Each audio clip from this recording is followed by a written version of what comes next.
Alright, it's day 5 of Death Week. We're about to go into the Sequoia National Park before we go racing, so that's something different for a drag racing event. Go and do some real twisty mountain stuff and yeah, see some big trees.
Transmission's just a little warmer than we'd like, so we thought take a precautionary stop and cool it off.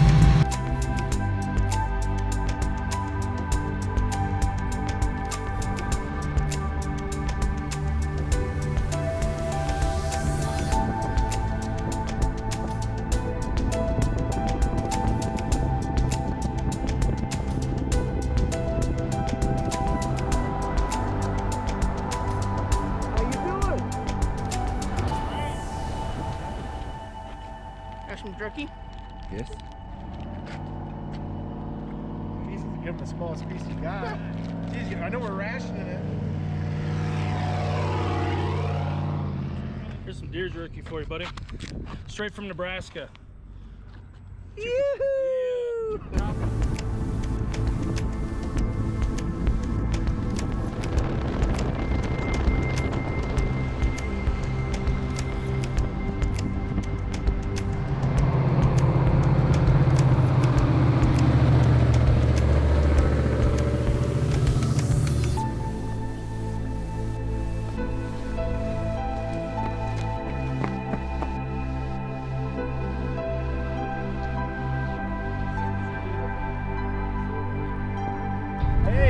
You got any giant trees around here?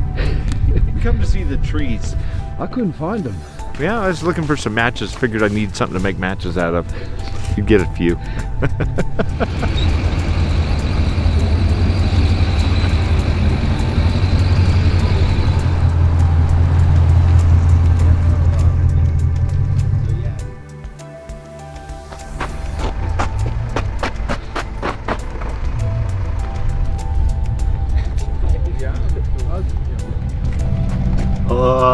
Looks like it's no It's a turbo on there. turbo here. Yeah.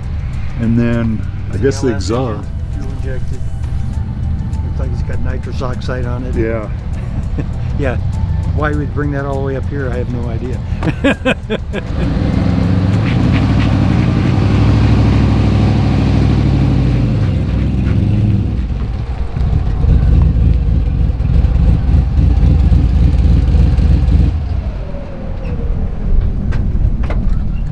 Not bad. Lockup converter.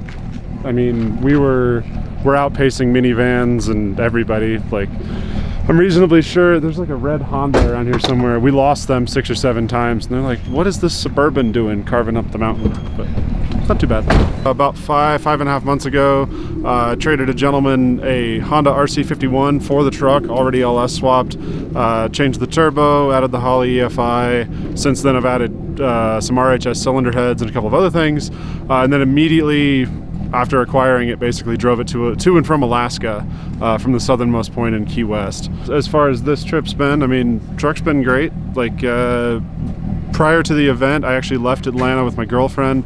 We drove up the northern-ish route through Colorado and Utah, showed her the Grand Canyon she'd never been to, the Rocky Mountains, you know, that kind of thing.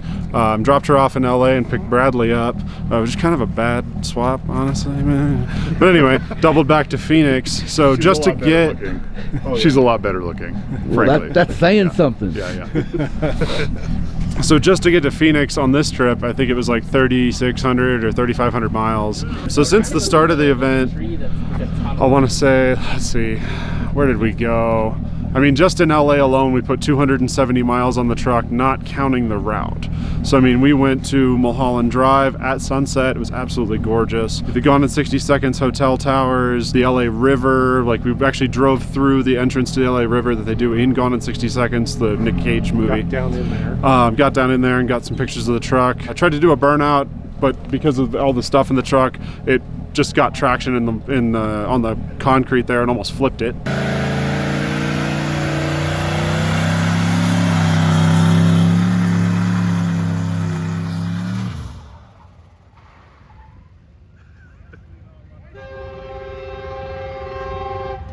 I think we hit 12 locations in LA. Oh yeah, we went to Toretto's Market, Toretto's house. Yeah. Obviously everybody drove by Neptune's Net there on the PCH, but by the time we got there it was dark. Moon Eyes equipment, we actually got a tour of Moon Eyes from Chico, the owner. Stopped at Iski Cam's and hung out with Nolan. Let's see, where else did we go in LA? We had some bangin' tacos. Oh, we went to the Queen Mary in Long Beach, of course. It's right there by the International Towers, which is the original Gone in 60 Seconds. The guy comes out of the parking garage in Eleanor and hits one of the cop cars and, you know, takes off, starts the chase, I think. And we did USS Midway. Went to Coronado Island. What's up? We went to Coronado. We did go out to Coronado Island, Coronado Beach. Unintentionally drove entirely onto the campus of a medium security prison. Yeah, and then we had to backtrack to the route from there. And just yesterday we stopped at 17 total spots, including a Catholic mission that had been there since 1772, which was really cool. We've been so many places, I'm starting to forget them. The Dorn family pyramid in the cemetery. Yep, the Dorn That was family especially pyramid. cool. If there's a tourist attraction on the route, even remotely within a 50-mile radius, we've probably hit it. Honestly, what were you saying? The Dutch village with the brewery that had the windmill. Oh, that's right. And then the Ostrich and Emu farm, which was just up the Yes. street from the host hotel that night. Every world's largest ball of twine, every world's largest rocking chair. We're trying to find it. None of them are safe. Like, we will seek them out.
Alright, so we've made it out of the Sequoia National Park. We're now here at Famoso Drag Strip in Bakersfield.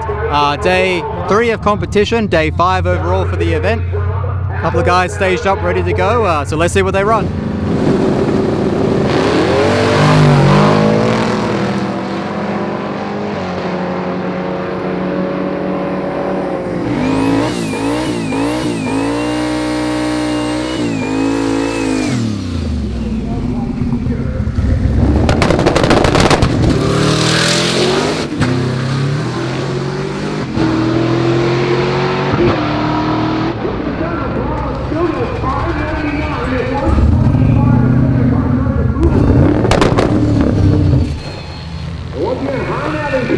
You hear the car try to come up on the 2-step and then it just stops. So this is not what what we expected from Chris Hine. The car has been pretty good at the first 2 stops, and he is backing it away from the starting line. We'll go up and try it again, and hopefully we can at least leave the starting line this time.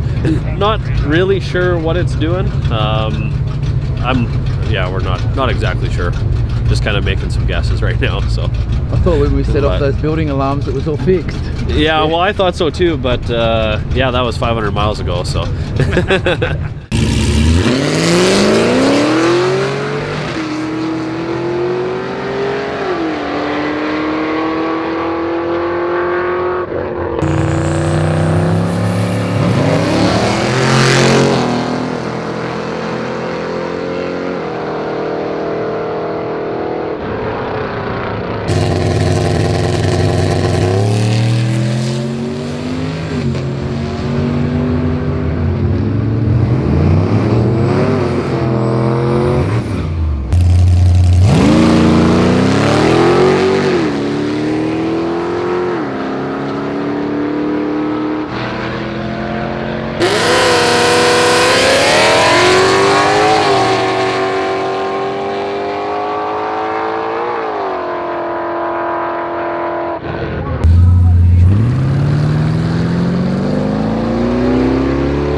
It's still not broken.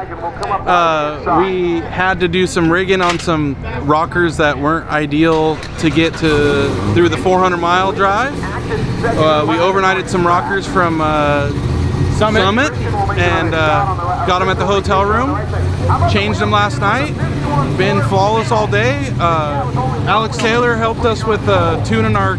Finally got that fuel enrichment we need. Made our best pass of the week so far.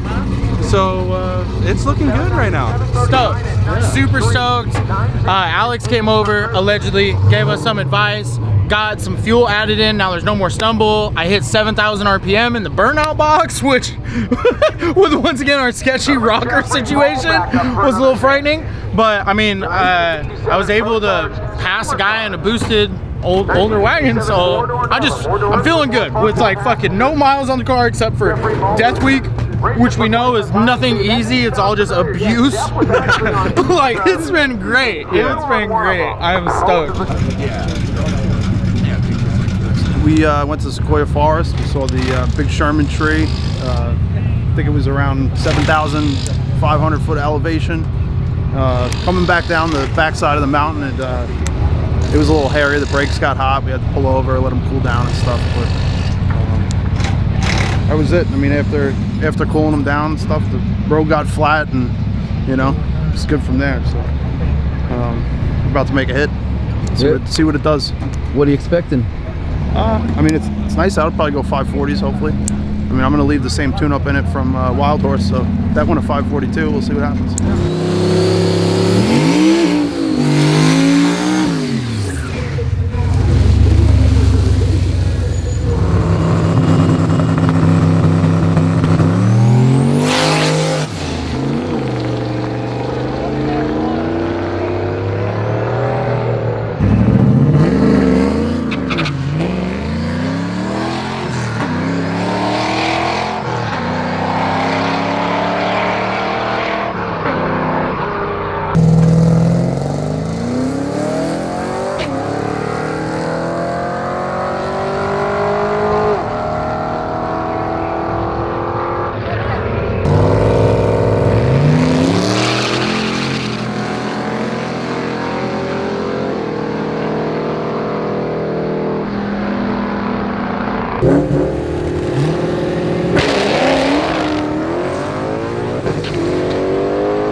So we're looking for a bore scope now because we don't know what pistons are in the thing. So we're going to find out what pistons are in it and then chuck some more boost at it because it's so lazy off the line because of the gear, but hopefully we can counteract the gear kind of a wrong way, but chuck a load of boost at it and see what happens. PB first run and then PB a second run, so we did really well. Yeah, it's just, we're just so held back by 827. 827 is a PB, 95 mile an hour, so happy with that, but there's loads more in it. It's got the mile an hour to go 750s, so we're not going to get there, but we're trying to get a 7 tonight.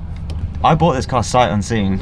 I know what's in the head because I can take the valve covers off and see, but we don't want to pull the head and we don't want to pull the pan, so we can't really see what pistons or rods or anything. We know it's got ARP main bolts in it and ARP head studs, which is good. It means someone's been in there. It may not be a stock bottom end, but there's also a chance that it is.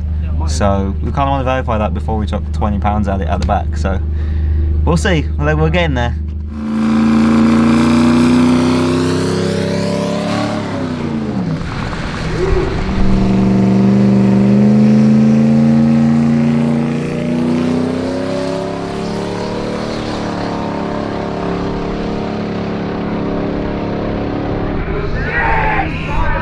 Come on! 7.5 miles an hour with a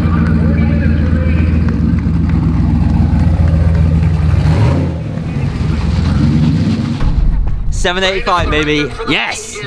Stoked. Think it's wounded though, but we can fix it. 785 and 97 mile an hour. So happy.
well, so it should go fast. Once it drove a little bit left and went towards the wall, so I just got out of it. But it should go pretty good once it gets down. So I'm gonna try to line it up a little straighter, and tire pressure adjustment should go good. So I'm gonna go make a pass.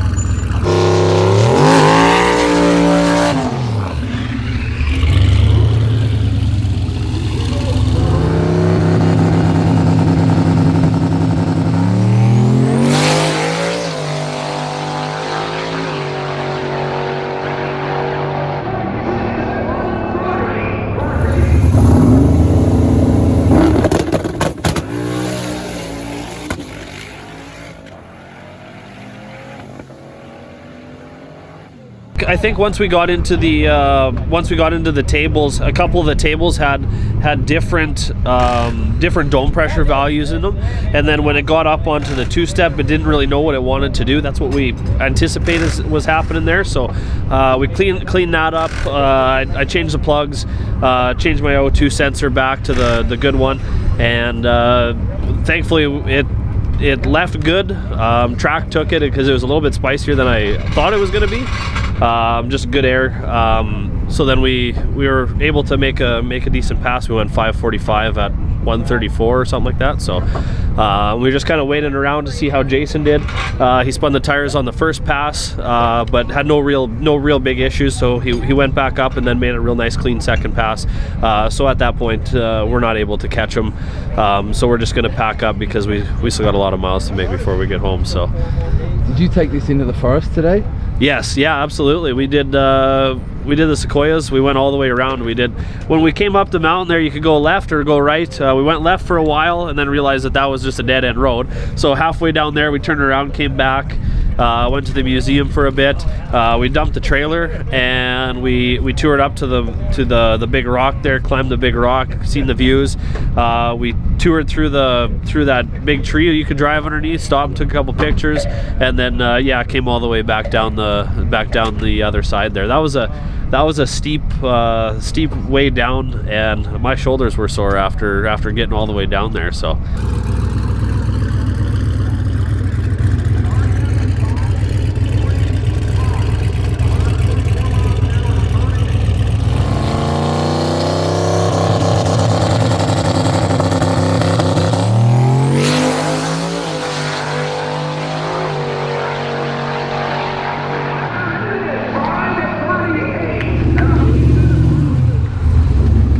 I knew it could do better. The 60 foot wasn't that great. So I added another pound on the leave, and that was all I changed. It went 538, 130. I think it went a 130, 160 foot. So that was good enough. So we turned that one in. No need to beat on it like the other day. 9 passes, and we're gonna go to the hotel tonight, have a couple beers, and then go to Las Vegas and just get back to Phoenix. That's all that counts.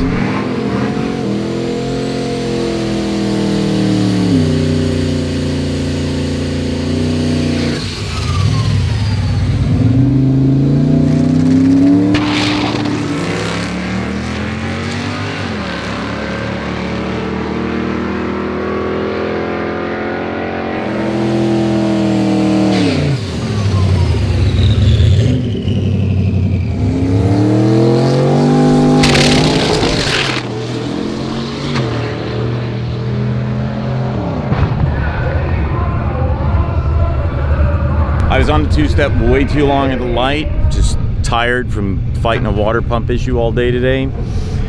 So me laying on the two-step too long, it left. You see it knocked the tire off, pushed me to the right, short shifted it, and then it popped, blew the hat off, broke the half-inch stud that holds the hat onto the carb, almost went through the hood, which then, when I got it stopped, pulled the hood off, it was pushing oil, water, and gas out of the top of the carb. I've never seen that before. It was rather impressive. So it's that lack of sleep. I bumped in shallow and the light kept flickering. I was staying on the tube step, and it just built and built and built, and it just took my own self out, being tired. And guess, damn, life and times of hot rods. I mean, it's just not disappointed, not anything. It's just, I'm the same boat as Tom Bailey. It just happens, you know what I mean? What do you do? So, but I should have my big motor in it for Sick Week, and we'll see what we can do there. So the car's proven itself. This was all me. It wasn't the engine, it wasn't lack of power, it was just, that was just me being tired, straight up. So I'm all right. Tough luck, Kim. Yep. Hey, you know, what do you do? I'll be back. See you in Florida. Yeah, I'll be in Florida. So, and what's funny is the other motor's way faster than this one. So.